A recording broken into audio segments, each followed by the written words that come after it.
Muito bem, dando sequência, gostaria de chamar agora Luciene Magalhães, Head de Human Capital da KPMG, que vai ser a mediadora do nosso próximo painel.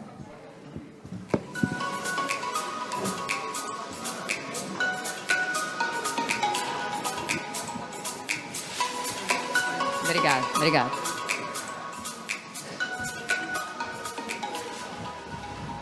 Bom, beleza. Obrigada. Bom dia, pessoal, todos e todas. Depois dessa palestra, né, acho que fica mais fácil. Basta a gente seguir aqui o que já foi demonstrado e tangibilizar na liderança que as nossas instituições, naquilo que é nossa responsabilidade deve, né? Eu acho que o verbo realmente é dever, prestar atenção e fazer com que a gente possa perseguir uma palestra aqui tão importante, algo que consolida, né, um conhecimento, que traz uma simplicidade na complexidade que a gente tem que ter na resolução das nossas lideranças. Nós temos aqui no Congresso essa oportunidade de estar junto com a ANEFAC. Eu agradeço imensamente. Eu não tenho 27 participações, tenho uma quantidade ainda pequena pela possibilidade daquilo que eu também, na minha profissão, posso ajudar a ANEFAC e as instituições que amparam o nosso mercado.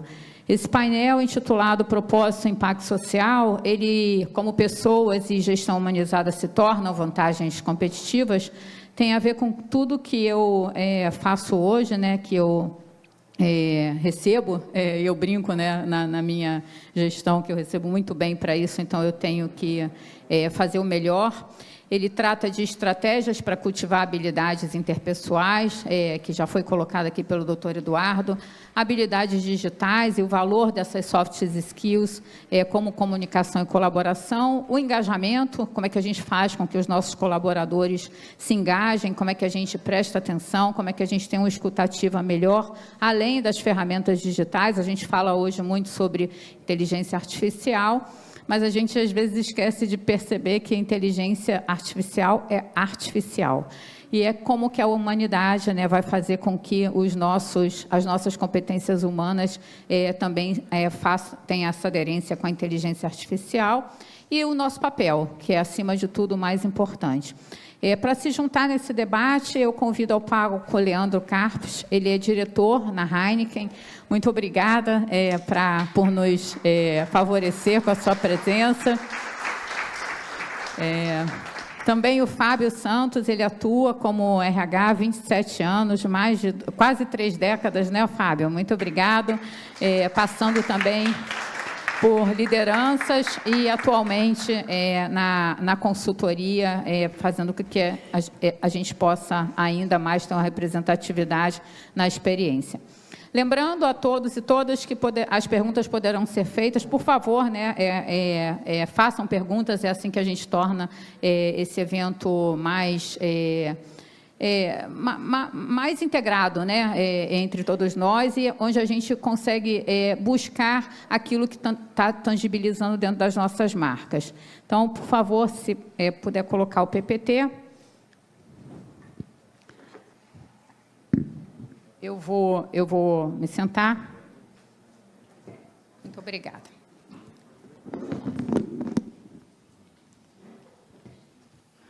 Bom, a gente está sempre aqui numa discussão, quando a gente fala de liderança, mantendo uma perspectiva de como as habilidades vão sustentar dentro das empresas essa resiliência,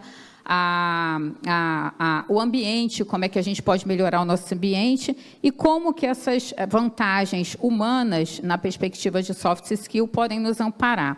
Então, num mercado em grande transformação, sob a ética social, tecnológica e a gestão de atrair os talentos, desenvolver, né? O doutor Eduardo colocou aqui há pouco, né? Qual é o principal, qual é a solução? Eu brinquei ali com um colega que estava ao lado, eu falei, putz, a pergunta de $1 milhão, né? E ele respondeu da forma mais simples do mundo, né? Educação. Então, como é que atrair e desenvolver, que passa por educação e uma escutativa, é imprescindível para que os resultados aconteçam. Então, vou lançar aqui a pergunta para vocês.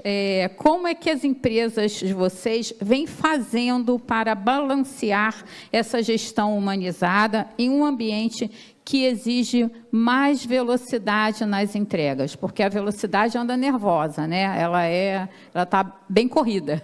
Então, como é que faz isso lá na Heineken? Leandro, você poderia nos explicar como é que a Heineken tem trabalhado dentro da sua estratégia para que isso possa favorecer, claro, os negócios, né, que também tem uma sustentabilidade. Eu acho que os executivos também precisam perceber, né, a nossa responsabilidade na nossa cidadania, o que as empresas representam isso para fora da própria empresa. Como é que a Heineken tem feito para amparar toda essa velocidade, essa conexão? Bom dia. Todos bem? Energia lá em cima. Que momento, hein, com o Dr. Eduardo. Vários insights. Acho que a primeira lição que eu tiro aqui é da humildade intelectual. O quanto que a gente realmente está conectado e escutando, como ele falou, né? Não só escutar é diferente de ouvir. E genuinamente faz a diferença porque fala sobre o nosso aprendizado. Então, várias dicas e insights, com toda certeza, anotados por mim. Prazer estar aqui junto com vocês nessa manhã. Estou na Heineken, né, hoje atendendo a diretoria de recursos humanos, olhando todas as nossas cervejarias. Então, a gente tem 13 cervejarias no Brasil e mais centros de distribuição. E como um HRBP, como um HR Business Partner, eu atendo essa estrutura de negócio. Vou fazer uma brincadeirinha aqui. Trabalhar com cerveja é mais fácil, então, né? Olha, se eu disser para vocês que eu não tomo cerveja... E aí vem um link tremendo que é o como que a gente se conecta com o propósito, o objetivo e os demais produtos que essa empresa faz. Mas a gente não pode tomar cerveja no dia a dia, né? Então, tem as comemorações, tem os momentos mais leves, onde é disponibilizado, mas no dia a dia, na batida, na pegada, não tem esse consumo, mas é muito bacana do ponto de vista de energia e de momentos de celebração. E esse é um dos nossos principais itens que a gente reforça demais com os times. O como celebrar e fazer a jornada ser mais leve, né? E até mesmo indo para a tua pergunta é sobre isso, né? Hoje, a Heineken está numa jornada de trazer o elemento da felicidade como uma habilidade, uma competência de liderança. E no primeiro momento, até para os mais céticos dentro da empresa, esse assunto ele pareceu um pouco piegas. Pô, a felicidade é individual, como que a empresa vai fazer com que eu seja mais feliz? E sim, ela é individual, mas ela tem uma parte que é coletiva e isso parte da responsabilidade do líder. Então, quando a gente materializa esse balanceamento entre entregar resultados cada vez mais ágeis e uma necessidade de colocar os colaboradores no centro, a Heineken embarcou há mais ou menos 3 anos na jornada da felicidade. E o primeiro item, e eu costumo brincar, eu sou um frasista, eu gosto de frases porque as frases são analogias que fazem ficar no nosso cérebro e facilita o aprendizado, né? Escadaria se lava de cima para baixo. E o nosso CEO, que é o Maurício Gemelário, ele foi pioneiro dentro do universo da Heineken, quando a gente compara com outras operações, de trazer o elemento da felicidade como um skill, uma habilidade de liderança. Então, o primeiro item para que isso aconteça tem que estar na estratégia, baseado nos nossos valores, nos nossos comportamentos. E depois a gente tem outros 3 pilares que sustentam essa gestão mais humanizada dentro da Heineken, vinculado a esse chapéu de felicidade corporativa. O primeiro deles é o pragmatismo. Falar de felicidade, sim, é falar de pragmatismo. Então, é metodologia. A gente tem uma pesquisa quinzenal baseada na ciência da felicidade. Então, é uma metodologia baseada no PERMA-V, que são emoções positivas, significado, realizações, vitalidade. E a gente escuta as nossas pessoas. E a partir do resultado dessas pesquisas, o líder tem obrigatoriamente a abordagem de entender e fazer com que a vida das nossas pessoas seja mais leve no dia a dia. E isso é sobre conexão, isso é sobre escutativa, entre outras habilidades. Então, o primeiro pilar é sobre metodologia.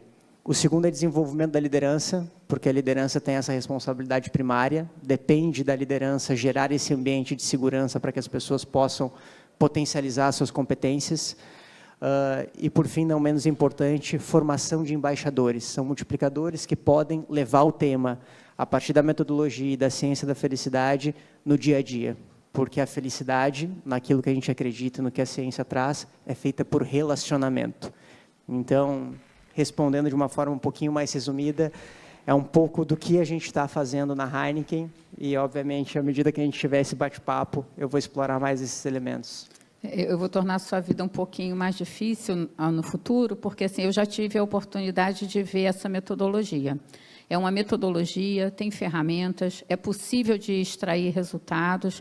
O doutor Eduardo aqui falou sobre, eu fiz algumas anotações sobre compaixão, aí fica mais bonito quando a gente lê os livros em inglês, né? Compassion, nossa, é maravilhoso. Aí a gente entende que compaixão pode ser algo corporativo, que felicidade também pode ser algo corporativo. Então, para que a gente possa também se abstrair do significado das palavras, onde a gente às vezes refuta uma palavra, né? Felicidade, compaixão, o que significa isso dentro das corporações e como é que um gestor, como é que um executivo pode transformar isso de uma forma que é palpável, que é tangível. Então, a Heineken encontrou uma das maneiras, é maravilhoso esse processo, né, que vocês instalaram, é necessário estar na estratégia, como o Leandro colocou, e também é necessário investimento, né? Porque sem dinheiro ninguém faz nada, cash is king.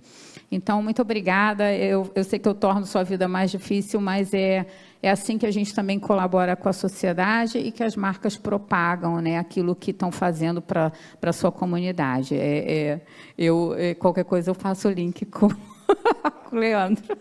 Bom, Fábio, e aí? Nessa vasta experiência, né, de 27 anos, o que você tem visto nesse sentido?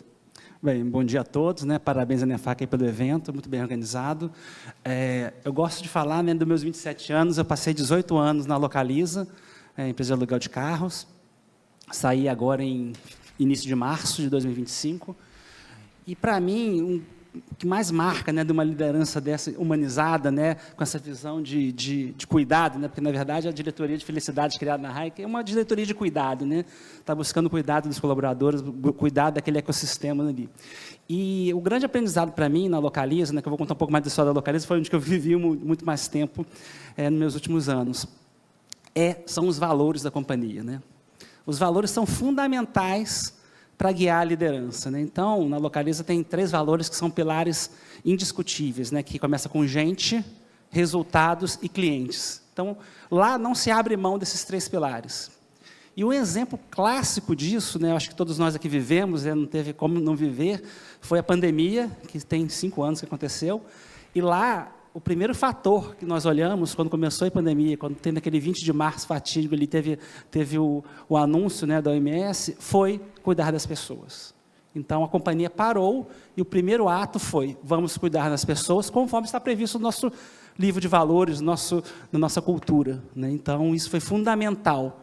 E isso é tão forte, né? E isso conecta muitas pessoas, né? Porque você tem um objetivo claro e comum aonde nós queremos chegar, né? Então, isso, para mim, isso é um pilar muito importante e ele começa a ser executado, né, no decorrer do tempo, né? Então, tivemos a pandemia em 2020, que durou, né, aqueles anos, e na sequência tivemos agora o Rio Grande do Sul, também de novo, trabalhamos com o pilar da cultura, pessoas, agentes e cuidado. Então, para mim, a conexão está aí, né? É seguir o propósito da companhia para alcançar o objetivo final de ter resultado com clientes satisfeitos. Então, para mim, isso foi um grande aprendizado nos meus últimos anos na companhia, foi isso, né? Então, isso para mim é gestão humanizada, é olhar o outro com cuidado, é ser humanitário, né? A gente exerceu muito isso, como o doutor Trossi falou aqui, é ser humanitário. Então, eu acho que é importante a gente estar sempre ligado a isso, e é óbvio que isso vem de valores criados pelos seus fundadores, que transmitiram isso durante décadas, né? A companhia tem mais de 50 anos, para chegar onde está e poder utilizar o valor como forma indiscutível em momento de crise. Parabéns. Quantos institutos de governança, né, também tem uma participaçãozinha no IBGC, no IBEF, e todos esses institutos, a NEFAC, nas premiações que a NEFAC faz, né, todos nós, como executivos, entendemos quanto dos valores apoiam, sustentam as marcas e a nossa jornada, o nosso caminhar. Então, parece piegas, né? Mas, assim, é muito importante que as empresas possam ter ferramentas, processos, departamentos, como qualquer coisa que nós possamos colocar os nomes, mas que a gente possa fazer os valores serem exercidos. Eles não estão ali à toa, os institutos de governança valorizam isso, se empenham nessa condição de monitoramento, os reguladores. Às vezes a gente entende que o regulador ele acaba causando um certo investimento, mas sem isso a gente também não caminha, e eu entendo na sua fala que a gente tem muito a aprender com a sustentação dos valores corporativos, que acabam, né, na linha do tempo, nos sustentando também nas nossas pessoas. Então, dando continuidade, né, eu acho que o doutor Eduardo acabou frisando aqui, colocou uma mandala aqui que já resolve a nossa vida, né? Então, quais são essas competências chaves que o doutor Eduardo já mencionou ali, que vocês entendem que são cruciais para o futuro que já chegou? Então, tudo mudou, né? Depois da pandemia, o mundo mudou, e nós passamos a ter mais atenção a esses soft skills, mas o que vocês veem aí na jornada profissional de vocês, na linha de cuidado com pessoas, que é crucial? Isso não pode faltar. Se faltar, não adianta, que os outros não vão conseguir parar em pé. Tem um relatório do Fórum Econômico Mundial que eu acho bem interessante, quais são as 15 habilidades que sustentam o futuro do trabalho. E ali, obviamente, tem algumas que a gente olha e diz assim, ok, entendo e faz sentido, como pensamento estratégico, pensamento analítico, capacidade de raciocínio lógico, entre outras que são mais vinculados a um escopo estratégico. Mas, sobretudo, tem algumas mais humanas que chamam bastante atenção pela relevância, né? Sobretudo, resiliência, ideação. Uma ideia por si só não quer dizer nada porque ela não traz resultado. Então, tem que ter coragem para que as coisas aconteçam e essa ideia ela se transforme numa ação. Por isso que a competência, no caso, a habilidade, é ideia-ação, né? E, especificamente, capacidade de liderança também está lá. E é redundante falar, capacidade de liderança a gente sabe que é uma competência crucial hoje, mas, efetivamente, o que é uma capacidade de liderança? Como é que a gente pratica a liderança no dia a dia? E aí, tanto baseado no que eu tenho a oportunidade de aprender e executar no dia a dia, quanto as leituras, e eu achei muito interessante o que o doutor Eduardo falou, né? Eu tenho um mantra na minha casa, eu tenho uma filhinha de 5 anos, né? Eu faço com que ela todo dia me veja com um livro físico na mão, justamente para criar o hábito, primeiro, visual, e segundo, do interesse, na leitura e na abordagem de outras perspectivas. E liderança é sobre isso. Conselho é bom, exemplo arrasta. Não adianta falar, tem que fazer. E aí, mais uma vez, eu faço o link com ideação. Então, a capacidade de liderança, na prática, é um dos elementos que faz a diferença para que a gente consiga desbloquear o potencial das pessoas que estão ao nosso redor. E como a gente faz isso? Na minha humilde opinião, é criando um ambiente de segurança psicológica. E essa palavra, cada vez mais, está nas mídias, está em voga, né? Vamos assim dizer, no mercado. E é a partir dela que as pessoas conseguem ser mais criativas, as pessoas conseguem inovar e as pessoas tiram aquela sensação do sentimento de estar sendo avaliadas o tempo inteiro e de maneira mais crítica, né? Então, como que a gente cria um ambiente onde as pessoas podem sim ter o sentimento de que, se der errado, tem uma contingência para isso. Tem uma pesquisa sobre felicidade que é muito interessante, que foi feita em vários países, cobrindo todos os continentes que nós temos, né? E a pesquisa foi o que faz as pessoas serem felizes. E aí vieram 3 elementos que não são tão individualizados, mas a gente consegue trazer para um ambiente corporativo. O primeiro deles, as pessoas querem ser amadas. E aqui eu não me refiro ao amor mais romântico, né, homem e mulher. É a compaixão. E isso foi trazido muito bem pelo doutor Eduardo. O segundo é ser ouvido. O ser humano é movido por história. Ele quer ser ouvido. Quando ele não é ouvido genuinamente, não gera conexão. E se não gera conexão, não gera aquele algo a mais. Eu vou fazer pela pessoa. e não só porque é a obrigação do meu cargo. E o terceiro elemento que eu conecto com a minha fala, que é a percepção, a sensação de que o errar não vai ser um ato que eu vou ser retalhado, eu vou ter uma consequência, eu vou ter uma penalização. E aí tem o erro indiscriminado e tem aquele erro que é por uma tentativa. Então, cada vez mais, a gente vem nutrindo um sentimento de que sim, vamos tentar, e ao tentar, o erro ele é inerente, mas vamos errar rápido e fazer diferente. Então, hoje a gente tem esquemas de trabalho dentro da Heineken que proporcionam essas atividades, de maneira que as pessoas se sentem mais soltas e contribuindo. Tudo é um mar de rosas? Obviamente não, mas eu posso apostar, a gente ainda não está no 100 por hora, mas no 50 a gente está. E antes a gente estava no 0 ou no 10. Ou seja, é sobre evolução gradual e sobre constância.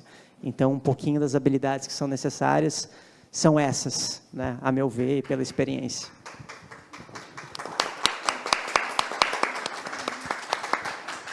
Eu vou puxar um pouquinho aqui a fala do Leandro, vou complementar outros 2 pontos que eu acho que são fundamentais, né? A primeira é colaboração, né? Eu acho que hoje no mundo moderno, quem não colabora tem que estar fora do jogo, né? Porque as companhias precisam de pessoas colaborando umas com as outras, né? É fundamental, inclusive, nesse exercício de errar e acertar, né? Dessa segurança psicológica de poder errar e acertar, que é muito importante. Eu gosto de ressaltar, assim como na Heineken, a Localiza também vem incentivando nos últimos anos muito essa questão de acertos e erros, e nos últimos anos descontinuou 2 projetos muito importantes que a gente achava que ia, como o nosso presidente falava, né, o presidente onde eu trabalhava, falava que são jet skis do momento, mas chegou num determinado momento, não deu certo. E não tivemos vergonha nem receio de tirar do portfólio. Olha, não deu certo, já erramos 2 anos, agora vamos continuar fazendo outras coisas, vamos tirar isso do nosso dia a dia, porque realmente ele não vai para frente. E tirou, e as pessoas que estavam nesses projetos continuaram na companhia, tomaram outros caminhos, ajudando em outras áreas, porque o ambiente colaborativo era mais importante do que um projeto sozinho, né? Então, isso foi fundamental para a companhia.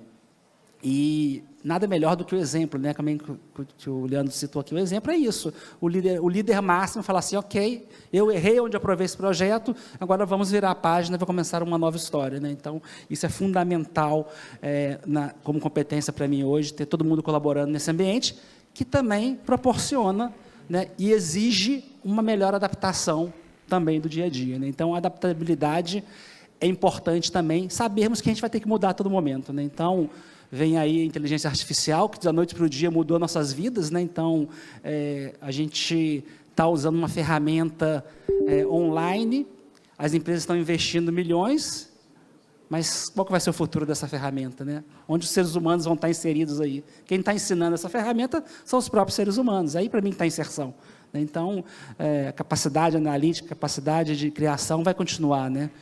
Quem inventou a inteligência artificial foi o ser humano, então acho que não vai ter competição entre os dois, né? Então acho que é isso, né? Então a colaboração, o aprendizado contínuo, a adaptabilidade são competências essenciais para o futuro aí do mundo moderno. Bom, eu vou usar de novo o doutor Eduardo, mas os royalties para ele vai ficar com a ANEFAC. Ele colocou comunicação e escuta. As empresas, nós exercitamos, as instituições que vocês também coordenam, lideram, nós temos as nossas ferramentas, né, de ambiente, como é que a gente mede isso, como é que o ambiente está, como é que as surveys elas demonstram a necessidade da empresa melhorar o ambiente. E o doutor Eduardo colocou aqui a comunicação, né? Eu vou trazer a minha experiência nesse assunto, porque que foi um erro, né? Quando eu li assim, a comunicação na marca que eu trabalho se mostrou como um dos elementos que precisava de melhoria. Normalmente, quando o executivo olha o resultado, né, olha o dado, primeiro quer brigar com o dado, né? Mas o dado está aqui, você está brigando com o dado. Isso aqui, os profissionais estão dizendo que a comunicação precisa ser melhorada. Aí, na nossa interpretação, numa visão ainda um pouco mais old fashion, né, a gente pode entender que precisa de mais e-mail, precisa de mais isso, precisa de mais aquilo, precisa de de mais processo, precisa melhorar o processo de comunicação. Pô, mas a gente tem de tudo, né? A gente tem plataforma de Teams, a gente tem e-mail, a gente tem webcast, e aí começa a mensurar todo o investimento que a empresa tem na linha de comunicação. Mas o que nós temos visto, né, os profissionais de gestão de pessoas, é que essa comunicação é meramente o que o doutor Eduardo colocou aqui, é a escuta. A escuta é muito importante. E na nossa liderança, às vezes a gente tem a intenção, ela é boa, né, com base na nossa experiência, a gente falar, bom, mas eu já sei um caminho, vou encurtar, não tenho paciência para escutar o jovem, né, aquele que está querendo ter a palavra. E a gente não pode esquecer que os jovens eles estão muito mais informados do que nós, né? A tecnologia proporcionou isso. O doutor Eduardo colocou aqui, ela tem que ser vista também como um meio de transformação necessário. Então, às vezes, ter a paciência, ter a escutativa, de escutar um profissional que não tenha a mesma jornada que você na experiência de anos, ela é muito importante porque certamente ele vai trazer informações que às vezes nós não temos e que associado à nossa experiência, essa escutativa passa a ser muito mais importante e mais reativa e mais construtiva dentro das nossas organizações. Então, de novo, parabenizo o doutor Eduardo por nos trazer uma reflexão de a comunicação é escuta e liderança também é uma escuta. Agora a gente precisa tangibilizar isso tudo, né? Que a gente fica aqui filosofando, todo mundo balança a cabeça que concorda e, obviamente, né, nós somos experientes o suficiente para perceber que esses elementos são importantes. Mas vamos lá, Fábio e Leandro, né? Além das competências, infelizmente não está passando, mas tudo bem. Como é que vocês tangibilizam isso, né? Como é que a gente traz aqui algo concreto para que a gente possa deixar aqui para impulsionar a plateia? O que as empresas vêm fazendo de uma forma concreta para tangibilizar esses movimentos de liderança mais escutativa, mais desenvolta no lifelong learning, na educação continuada, naquilo que a gente tem que deixar de legado, porque a cultura, né, ela é lastreada, assim, pela estratégia, pelos processos, mas a perenidade dessa cultura, ela está lastreada por esses movimentos de transformação. O que a Heineken tem trabalhado nisso com grande intensidade? Perfeito. Tem uma frase que eu gosto muito, que é do Peter Drucker, né? A cultura como estratégia no café da manhã. Então, tu pode ter o melhor desdobramento estratégico do mundo. Se as pessoas não executarem, simplesmente nada vai acontecer, né? Então, acho que essa é uma frase, ela é poderosa nesse sentido, e eu costumo brincar, principalmente com o meu time, com as pessoas que eu interajo no dia a dia, que cultura é aquilo que tu faz quando ninguém está te vendo. Porque quando o teu gestor, a tua gestora ou alguém do board está ali contigo, é fácil seguir a cultura. Agora, quando essas pessoas não estão te vendo, é aí sim que a cultura se materializa dentro da companhia. Na Heineken, pegando esse escopo de felicidade, né, como é que a gente tangibiliza essas questões? A cultura ela é feita por símbolo, por comportamento, por sistema. Então, vou começar pelo mais pragmático, sistema. Então, nós temos sistemas onde o contato do líder com os seus liderados ele acontece e a gente tem insumo para trabalhar em planos de ação. Como eu citei anteriormente, tem uma pesquisa da felicidade baseado de 5 a 10 questões, bissemanal, onde todos os nossos colaboradores respondem. E a taxa de respondentes é acima de 80%. E ali as perguntas são vinculadas a como as pessoas estão se sentindo no ambiente de trabalho, se elas conseguem gerenciar os seus estresses no ambiente de trabalho, se elas têm um bom contato com o seu líder no ambiente de trabalho, e a partir disso a gente tem uma ferramenta, e com essa ferramenta a gente consegue extrair dados e ter planos de ação. E muitas das coisas, quando eu olho para o nível mais técnico e operacional, nem tanto para o nível de liderança, é tirar entraves do dia a dia. Eu acho que o excelente exemplo que foi dado pelo Dr. Eduardo e marcou a narrativa dele com uma funcionária, né, do problema que ela estava... Ele identificou o problema e trouxe uma tratativa. Se o Einstein não pagar, eu vou pagar. Isso é uma ação de liderança. isso é a felicidade dentro do ambiente corporativo, naquilo que a Heineken tem projetado, que é tirar os entraves do dia a dia, muitos deles vinculados ao ambiente de trabalho, para que as pessoas consigam ser mais autônomas, serem elas mesmas e darem resultado. Porque, mais uma vez, eu tenho essa expressão, no fim do dia, o resultado ele tem que acontecer. Então, o primeiro ponto dessa materialização da cultura são os sistemas que nós temos. Além disso, tem aquilo que é o mais by the book do mercado, pesquisas de clima, avaliações de desempenho, entre outros itens dentro dessa esfera mais sistêmica. A parte comportamental, todas as nossas avaliações de desempenho são vinculadas aos comportamentos Heineken, e felicidade e soft skills, que são as habilidades de liderança, são avaliadas, então o líder ele é remunerado por isso, e obviamente a sua progressão de carreira está vinculado a isso, aquilo que a gente estabelece como sendo um pré-requisito. Então os nossos sistemas de valorização, de desenvolvimento e de avaliação das pessoas está baseado nos comportamentos de liderança Heineken, e isso faz com que a roda gire. Por quê? Porque eu tenho que fazer para conseguir ter resultado e conseguir ter mais possibilidades. E comportamento, ele gera exemplo. E à medida que a gente coloca isso nas nossas governanças, os resultados tangibilizados são mostrados, as pessoas ficam inseridas dentro desse contexto. Alguns assumem de maneira mais fácil, outros nem tanto. Por isso que desenvolver a liderança, treinar e dar o tempo é importante, né? E por fim, os símbolos. Acho que o maior símbolo é que nas nossas governanças, felicidade, clima e gestão da liderança, em termos de desenvolvimento, está na agenda do líder. O líder, ele despende em torno de 20% a 30% da agenda dele, primando pelo desenvolvimento da sua liderança imediata. Então, eu sou um líder na Heineken. Como é que eu desenvolvo o meu time?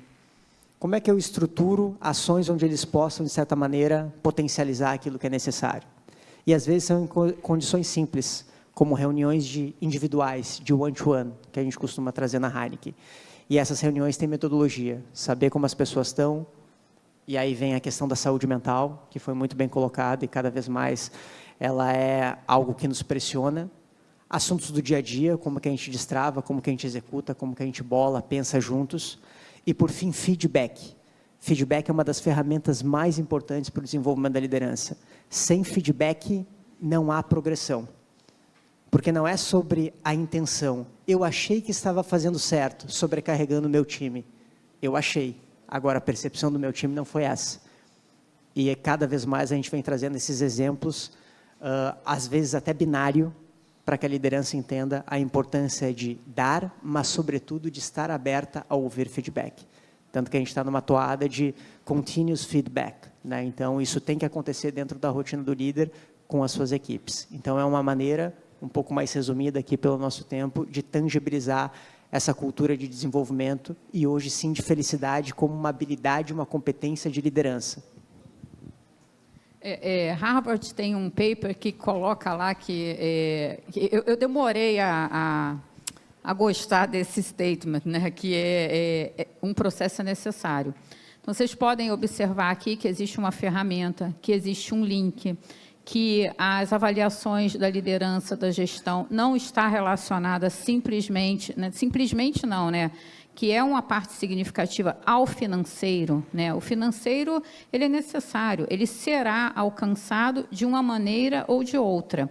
Mas quando todas essas competências elas estão lastreadas através de uma ferramenta, de um processo, de uma visibilidade dos dados, e esses dados podem ser imediatamente usados, como é usado na Heineken, em favor das pessoas, a consequência é um negócio mais favorável. Então, esse investimento por parte das organizações, ele é necessário para que tudo isso seja acompanhado e ele possa fazer parte da cultura da empresa, se inserir dentro daquilo que a organização também precisa desenvolver na capacidade organizacional. Bom, e você? O que você tem, Fábio, para nos dizer o que acontece aí por esse mercado que tangibiliza essa necessidade de acompanhamento dos soft skills? Eu gosto muito de exemplificar, né? Acho que a cultura é um fator determinante para o sucesso da companhia. E lá na Localiza tem um jeito Ellen Cole de ser, né? Que nada mais é a forma que as pessoas deverão conduzir o trabalho, né? Então, é muito forte, não não existe trabalho e resultado a qualquer preço, né? Então, o trabalho ele tem que ter significado e ele tem que ter respeito com as pessoas. Então, o Jeito Elencon ele vai direcionar as pessoas para fazer com que os resultados venham mais resultados sustentáveis. Então, acho que isso é um fator primordial. Um outro ponto que eu gosto muito também, que eu vivenciei muito isso, é o reconhecimento, né? O reconhecimento é extremamente importante para as equipes, para as pessoas, né? Todos nós gostamos de ser reconhecidos. E lá a gente faz isso, né? Fazia, eu estou muito recente ainda, a gente faz isso, eu uso muita palavra, a gente fazemos isso porque está muito próximo. É o senso de pertencimento, falando mais alto. E o reconhecimento é fundamental, né? Seja no dia a dia com a liderança, que é, para mim, é o principal agente transformador da cultura, né? Então, a liderança tem esse papel, essa importância, mas reconhecer, desde projetos do dia a dia, por exemplo, agora, recentemente, foi lançado o Mais com Menos, que era para incentivar redução de custo na companhia, mas escutando os colaboradores e os colaboradores trazendo soluções que, às vezes, a alta liderança não consegue enxergar o problema, né? Enxergar o dia a dia, e veio uma enxurrada de projetos maravilhosos que geraram saves maravilhosos. Então, ouvir, escutar e aplicar é muito importante, né? Esse exemplo eu gosto de dar, o CEO da companhia hoje, que é um CEO de mercado, foi o primeiro CEO pós os fundadores, né? Ele fala uma coisa muito importante, e lá tem Pulse de clima, tem a pesquisa de clima, Pulse é trimestralmente, e tem essas reuniões que a gente fala reuniões de resultados. Ele faz uma reunião de resultados, logo após que acaba a reunião de resultado do mercado, né, ele faz a reunião para os colaboradores perguntarem. Tem dois temas que me chamaram muita atenção nisso. Um que ele fala o seguinte: as pesquisas podem dar o melhor resultado. Se 10 colaboradores reclamaram de alguma coisa na live, eu quero saber por quê, e vamos aprofundar por quê. Chega até a ser exaustivo. Poxa, Bruno, mas foi só 5 pessoas, só 50 pessoas de 21 mil que reclamaram isso, mas a gente tem que ver, porque ali está a essência e ali está a realidade do dia a dia das empresas, né? Então, essa escuta, né, é muito importante para poder tirar e mudar o roteiro. Isso é tão forte lá que, há uns 2 anos atrás, eu fiz uma mudança, coisa simples, mudança do benefício de cartão alimentação. Mas foi simples. Não, estou falando assim, simples o fato, né?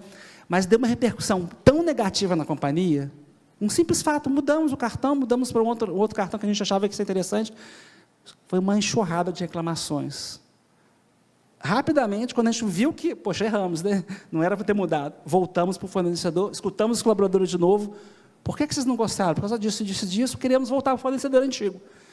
Não imediatamente, mas depois de 1 ano e meio, nós voltamos para o fornecedor antigo, porque escutamos os colaboradores, escutamos as dores, escutamos o que eles queriam. Poderíamos ter feito um trabalho prévio de ter perguntado, né? Mas aí, às vezes, também o negócio proporciona outras coisas que a gente faz mudanças que a gente não esperava tanta repercussão negativa. Mas isso é muito importante. Um outro ponto que eu gosto muito, que é o ambiente colaborativo, que eu citei no começo, mas aqui é ter o ambiente físico, ser propício para a colaboração, né? Então, lá na Localiza tem um Labs, que é uma estrutura super moderna de tecnologia, e ali tem reuniões, hackathons, tem uma opção de interações, para quê?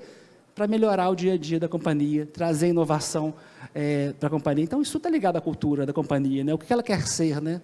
Então, isso tudo ajuda muito no dia a dia e na transformação, né?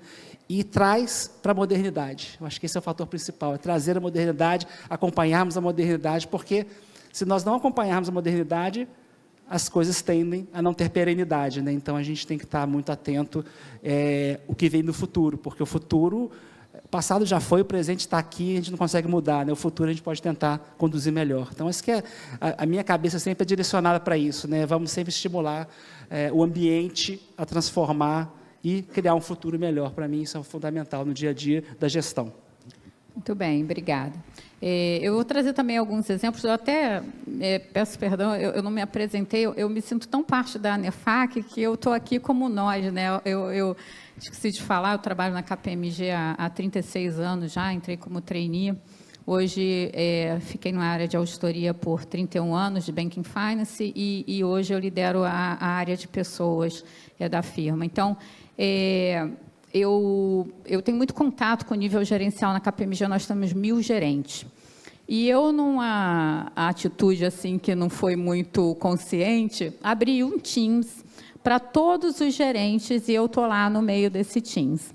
Então, o que parecia assim, o próprio presidente brincou comigo e falou assim, você enlouqueceu, só pode ter sido. Eu falei, não, porque nós precisamos ver o que acontece no dia a dia, como é que está lá, né? O que eles estão comentando. Inicialmente, nós acreditamos que eles não iam fazer nenhuma colocação. É o fórum mais legal que eu tenho no meu dia a dia. É ali, a vida acontece, nós movimentamos a empresa, eles entendem que... Bom, eu sou campo neutro hoje, né? Se eu lidero pessoas, eu tenho que ficar ali no campo neutro e fazer o que é o correto. O doutor aqui falou que a verdade não é sempre a mais constante, né? A verdade é nossa, mas ali eu faço esse papel de campo neutro e eles colocam, né, na juventude deles, mas na experiência que eles podem colaborar, já porque um nível gerencial é um nível executivo, o feedback é uma das coisas mais solicitadas pela moçada no nível gerencial. Eles realmente demandam isso na perspectiva de que todos querem melhorar. E esses fóruns que nós temos de escutativa na nossa liderança, ele é muito importante, né? Não só as ferramentas tradicionais, mas na forma como a gente tem como inovar e se integrar. Dá um trabalho miserável, porque escutar, né, demanda tempo, você tem que pensar na solução coletiva e não naquela solução que está sendo demandada por uma única pessoa, por 5 pessoas, como é que aquilo ali atinge o coletivo. E as organizações, às vezes a gente tem o ímpeto de querer tratar 5 pessoas ou 10 pessoas, e o que eu tenho observado na minha experiência é que, se você atingir o coletivo, então você tem uma marca que tem mais progresso e tem mais sucesso para todos. Nem todos vão realmente concordar, né? Mas quando a instituição trabalha para um coletivo e ela tem essa escutativa, ela acaba tendo tem mais responsabilidade, demanda mais tempo, mas, como eu também brinco, dentro da marca que eu trabalho, nós somos bem pagos para isso, para que a gente possa desenvolver o nosso capital humano e para que a gente possa também atender as comunidades e a sociedade como um todo. Eu vou só ver ali quais são as perguntas que tem, porque nós temos 13 minutos, e eu tentei seguir aqui à risca o conselho do doutor, né, de me separar do celular, e eu deixei o celular aqui no púlpito. Se tu me permite, nesse meio tempo, enquanto tu vê a pergunta, ainda no feedback. Se a gente for perguntar para a grande massa se as pessoas gostam de receber feedback, sempre vem, gosto desde que reforce aquilo que eu faço muito bem. Mas quando vem uma crítica, não necessariamente é tão interessante, vamos assim dizer. Eu sou um amante de esporte, em especial de futebol. E eu sempre uso uma analogia com o meu time, que é a seguinte: na vida sempre dá para fazer mais e melhor alguma coisa. Então, se o teu time ganhou de 4-0 do rival na última partida e hoje é o líder do campeonato, ele poderia ter ganho de 6, porque ele errou 2 pênaltis. Então, dá para treinar mais pênalti. Não significa que o time é ruim, muito pelo contrário. É olhar para frente e fazer mais e melhor. E não criticar aquilo que não foi feito, por assim se dizer. E essa mentalidade de incutir é muito difícil, que é um mindset fixo versus mindset de crescimento, essa mentalidade de querer fazer mais e melhor. E o esporte, ele traz muito essa analogia, e eu gosto de me refugiar no esporte para ver como que grandes atletas e grandes líderes olham para esse tema. E hoje, na Heineken, a gente separa o feedback em 3 módulos. O primeiro deles é o feedback de reconhecimento. O Fábio muito bem colocou, todo mundo precisa de reforços positivos. Então, esse é um tipo de feedback. O outro feedback é sobre avaliação, é sobre meta. Bateu a meta ou não bateu? É binário. Se não bateu, o feedback é sobre o não atingimento. Agora, vamos entender o feedback de coaching, que é o terceiro elemento. O como dá para fazer mais e melhor, fazer diferente, remodular a estratégia e trazer ideias que até então não tinham sido colocadas na mesa. E aí o feedback de coaching, feedback de desenvolvimento. Então, o feedback por si só não é dizer ou criticar, é muito pelo contrário, é impulsionar. E essa é a maneira que nós temos trabalhado na Heineken e também um pouco da forma como eu penso, né? Excelente. Eu gosto de falar que o feedback é o cuidado genuíno com as pessoas, né? Então, o feedback, ele transforma as pessoas. Então, é muito importante, né, no dia a dia das organizações.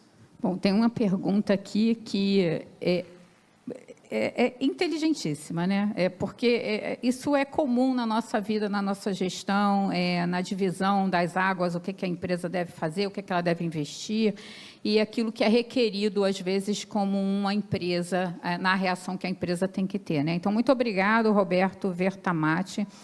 Tem uma pergunta aqui: qual é o limite do assistencialismo e a gestão humanizada nas empresas, né? Até quando que a empresa tem que propagar o assistencialismo, porque, de fato, pelo menos na minha experiência, eu reconheço, ele é requerido, esse assistencialismo ele é requerido em todos os níveis, e até no nível da liderança também, naquilo que a organização tem que assistir a pessoa a tempo e a hora, né? Então, Leandro e Fábio, o que vocês entendem, qual é o divisor das águas, né, entre o assistencialismo e uma gestão humanizada? Vou até usar uma expressão gaúcha, né? Se temos gaúchos aqui, né? Bah! Essa é uma questão difícil. Eu costumo dizer que não é um problema, porque problema tem resolução. Isso é um dilema.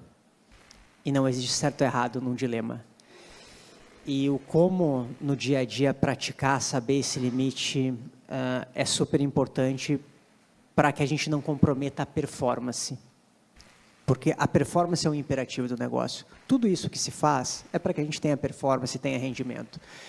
Então, o limite, ele deve estar, primeiro, alicerçado na cultura da empresa e nos sistemas que a gente tem. Então, hoje, infelizmente, os casos de saúde mental, vamos categorizar como sendo burnout, um estresse excessivo, tem acontecido nas empresas. Então, o número, se a gente for colocar no INSS, as CIDs, por eventos depressivos, ele tem aumentado. E as pessoas voltam, e quando voltam, elas não estão 100%. Qual é o limite dessa empatia? E aí vem a capacidade que as empresas têm de dar o suporte mais metodológico e assistencial dentro de um limite, que são os nossos canais e o próprio papel da liderança. E o quando esse limite ele vai ser transgredido, ou seja, acho que com o Leandro não dá mais, esse sistema ele tem que nos dar as respostas de como está a saúde mental dessas pessoas. Então, se ela não está bem, ela deveria estar afastada, e os nossos sistemas de avaliação e recompensa. Porque a gente precisa tomar decisões também. E o ser humano ele é movido por compaixão. Apesar das atrocidades ali que foram mostradas pelo doutor, a compaixão é o que nos diferencia. Então, se a gente for levado sempre pelo coração, a gente sempre vai querer fazer um pouquinho mais. E esse limite, pelo menos na Heineken, o que a gente tenta praticar é não ser uma decisão unilateral. Por isso, da colaboração e da discussão de temas mais específicos para saber se a gente chegou no limite ou não. E, de maneira colegiada, tomar uma decisão. Eu retroagi há muitos anos atrás, foi quando eu criei, mais de 15 anos atrás, quando eu trouxe a primeira assistente social para dentro da Localiza. E eu sabia que a empresa estava crescendo, tinha essa necessidade de cuidado das pessoas, e eu achava que ter uma assistente social com uma cabeça completamente diferente da minha, né, que sou administrador, mais pragmático, ia trazer uma construção positiva para mim. E ela falou uma coisa comigo logo nos primeiros momentos, que ela estava preocupada, né? Poxa, o que ela vai vir uma assistente social, com uma cultura diferente, né? Vai querer fazer doações internas aqui. E foi a primeira coisa que ela falou que ela não fazia, era doações, que a gente tinha que ter um programa estruturado de apoio ao colaborador, não doar, porque esse não era o nosso papel como empresa. E isso me marcou muito, né? E no decorrer dos anos, nós criamos vários programas na companhia, sempre separando isso. A companhia não vai resolver o problema da sociedade como um todo, nem dos 100% dos colaboradores, que hoje são 21 mil colaboradores. Mas a gente tem uma estrutura definida claramente até onde podemos ajudar e por que estamos ajudando. Acho que isso é fundamental. As pessoas têm que entender por que elas são ajudadas. Seja na saúde mental, onde tem um programa lá que é o Saudavelmente, que é estruturada para cuidar das pessoas que estão com dificuldades e problemas de saúde mental, onde a gente capacitou a liderança primeiro e vamos desdobrando isso para os demais colaboradores, seja no âmbito financeiro, que também a gente pode fazer ajuda, se todos o ecossistema que poderia ajudar bancos não tem mais solução, mas tem que ter claramente os motivos que a gente precisa ajudar. Então, nós não vamos ajudar aquela pessoa que gasta por gastar e ficou endividada, mas que tem problemas específicos, como doença na família, ou doença, ou alguma coisa que realmente faz sentido a gente dar aquele apoio, e assim a companhia faz. E no terceiro pilar, são casos de catástrofes, né? Igual aconteceu na pandemia, igual aconteceu no Rio Grande do Sul, né? Onde a companhia disponibilizou uma verba para reconstruir casas de colaboradores, né? Obviamente, tem um limite da verba, mas quando você estrutura isso, você consegue trazer um racional, e por incrível que pareça, né, o dinheiro dá. Né? Porque você cria um critério claro e objetivo, onde todos entendem. Eu acho que também a comunicação eficaz aqui é muito importante nesse processo e papel das companhias.